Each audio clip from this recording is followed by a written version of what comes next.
السلام عليكم. امبارح المحكمة حكمت بالإعدام على الست اللي سمت جوزها وعيالها الستة في العيش بمبيد حشري. بدأت القصة في قرية دلكة التابعة لمركز دير مواس في محافظة المنيا في شهر يوليو اللي فات.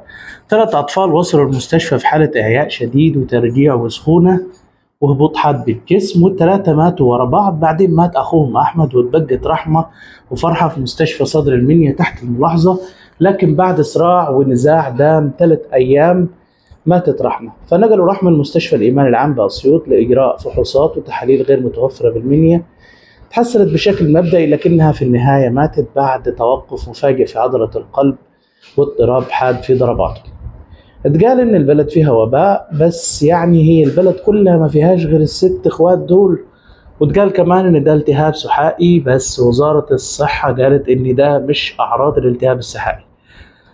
قبضوا على أم العيال، لكن النيابة قررت إيداعها في مستشفى العباسية للصحة النفسية والعصبية لمدة 15 يوم قبل للتمديد لإعداد تقرير طبي مفصل عن حالتها النفسية والعقلية، لأنها قالت إن هي تعبت جدا في فترة طلاقها من جوازها وكانت بتتعالج نفسيا. بعدين مات الأب بعد وفاة ال6 أولاد وأبوهم.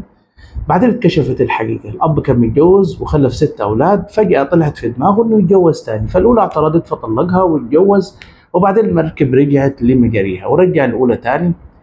الزوجة التانية حست بالغيرة وإنه أكيد هيطلقها طالما رجع لمراته الأولى، فراحت حاطة له مبيد حشري في العيش اللي خبزته هو وعياله، وده اللي موتهم كلهم. الأم كلت من العيش بس لقت طعمه مر شوية فمرضتش تاكل منه يعني نسبة كبيرة، فده اللي نجاها وخلاها ما تموتش.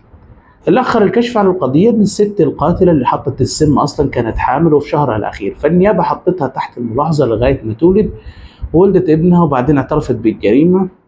فاللي هو أنت يعني واحدة حامل ومنتظرة طفل وهان عليك تسمي 6 أطفال هيبقوا إخوات ابنك؟ لا حول ولا قوة إلا بالله. قالت لك طبعا ما العيال وأمهم لو ماتوا هيرجع لنا وهيبقى معايا أنا وابني، فاللي هو يعني ليفل عالي جدا من الشر ما بيجيش غير في خيال المرضى النفسيين.